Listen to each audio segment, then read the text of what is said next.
व्याकुलता और तड़प इस पाषाण हृदय में कब होगी महाराज जी? लोहे वाले हाँ, जब अखंड स्मृति पहले आई, पहले अखंड स्मृति आवे तब व्याकुलता है। प्रेम का प्रादुर्भाव होता है अखंड स्मृति से, अनन्य स्मृति से। देवर्षि नारद जी ने लिखा है अव्यावृत भजनात्, जिसका अखंड भजन होता है तो हम निरंतर चिंतन के प्रभाव से प्रभु की प्राप्ति के लिए विकल होने लगते हैं कि जिनके लिए हमने सर्वस्व छोड़ा, जिनका हम निरंतर चिंतन करते हैं, आज तक वो मिले तो है नहीं, आज तक देखा नहीं, हे प्रभु कैसे मिलोगे, तब व्याकुलता शुरू हो जाती है। आज के चरित्र को सुना, आज के सत्संग को सुना, ये शास्त्र की वार्ता का चिंतन करते हुए मन व्याकुल हो गया, कैसे मैं संसार से विलग हूं, कैसे मुझे भगवान मिले, हृदय में विकलता हो गई। और वही विकलता आपको आगे बढ़ाती चली जाएगी और एक दिन भगवत साक्षात्कार हो जाएगा। वो ऐसी भूमिका पैदा करते हैं प्रभु, ऐसी स्थिति लाते हैं जिसमें साधक के सारे दरवाजे बंद हो जाते हैं, केवल एक ही दरवाजा बचता है कृपा का, उसी दरवाजे में से भगवत साक्षात्कार होता है। जब तक कहीं कोई मेरा है, जब तक कुछ मेरे में बल है, तब तक दौड़ना होगा, और जिस दिन थक करके हार जाओगे उसी दिन वो दरवाजा खुल जाता है। दैन्य होकर आर्त भाव से पुकारता है अब मैं किसी काम का नहीं, तो दरवाजा खुल जाता है। होता क्या है, कहीं ना कहीं हम कोई बल का आश्रय रखते हैं। जैसे द्रौपदी जी, भगवान वही थे, उन्हीं में थे, तब तक वो प्रकाशित नहीं हुए जब तक थोड़ा भी बल रखा। जब अपने दांतों का भी बल छोड़ दिया एकदम भगवदास, तो वही वस्त्र रूप से प्रकाशित हो गए।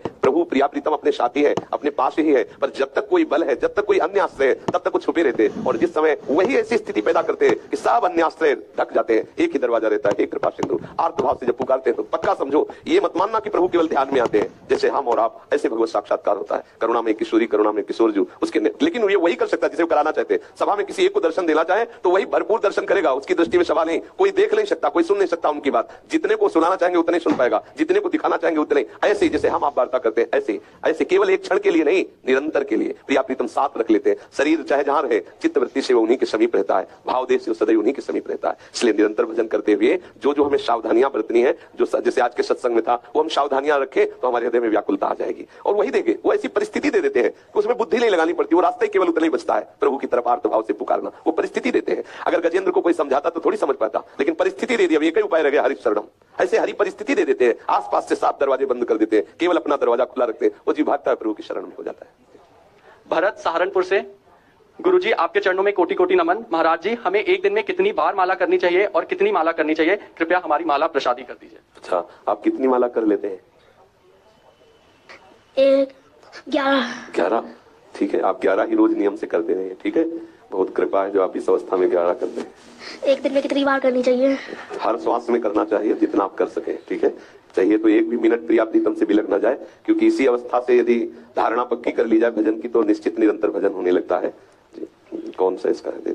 आगे ये कह रही हैं, जब किसी साधिका या पारमार्थिक व्यक्ति से भी समीपता बढ़ने लगती है तो उससे चिड़ सी होने लगती है और व्यवहार में रूखापन आ जाता है। अच्छा है, आना चाहिए, बहुत बढ़िया, बहुत बढ़िया है, इसमें कोई निषेध नहीं, ऐसा ही होना चाहिए। साधक का स्वभाव ऐसा रहेगा तो फंसेगा नहीं, साधक का स्वभाव ऐसा रहेगा तो किसी से व्यवहार नहीं बनेगा। अच्छा है, बिल्कुल ऐसा होना चाहिए।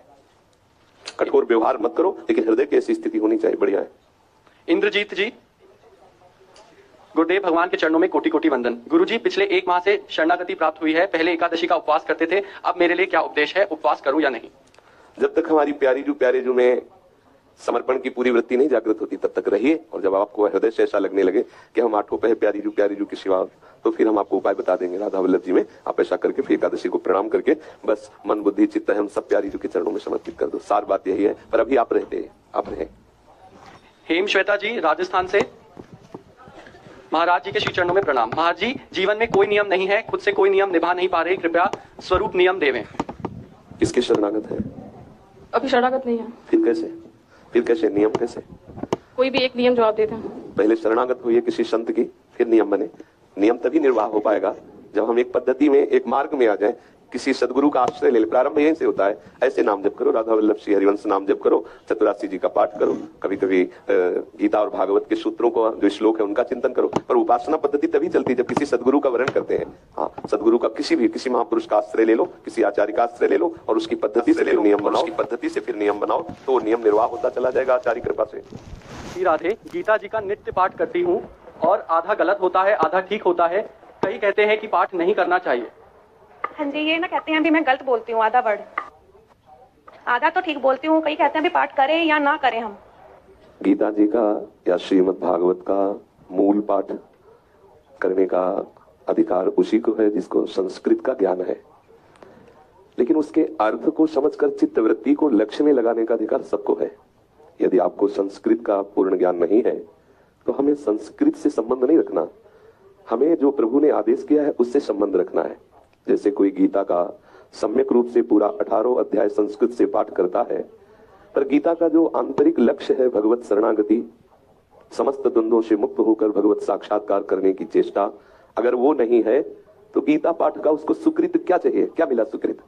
तो गीता जी का महापुरुषों ने सरल भाषा में अर्थ प्रकाशित किया है। बहुत से महापुरुषों ने, यदि अपने को संस्कृत का शुद्ध ज्ञान ना हो तो गीता जी की टीका पढ़ करके हमको जो गीता जी उपदेश करते हैं उसे जीवन में उतारना चाहिए।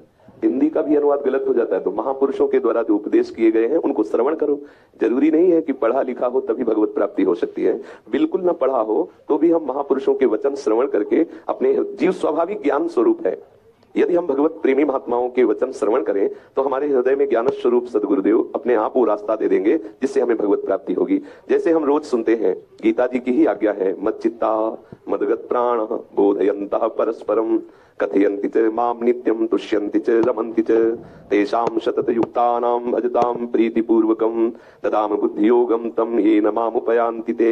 मच्चित्ता, जिसने मेरे में चित्त को लगा दिया है, मुरारी पादार्पित चित्तवृत्ति। मदगत प्राणा, प्राणों का कार्य जैसे श्वास लेना श्वास छोड़ना और भी बाहर की क्रियाएं प्राण बल से ही होती हैं।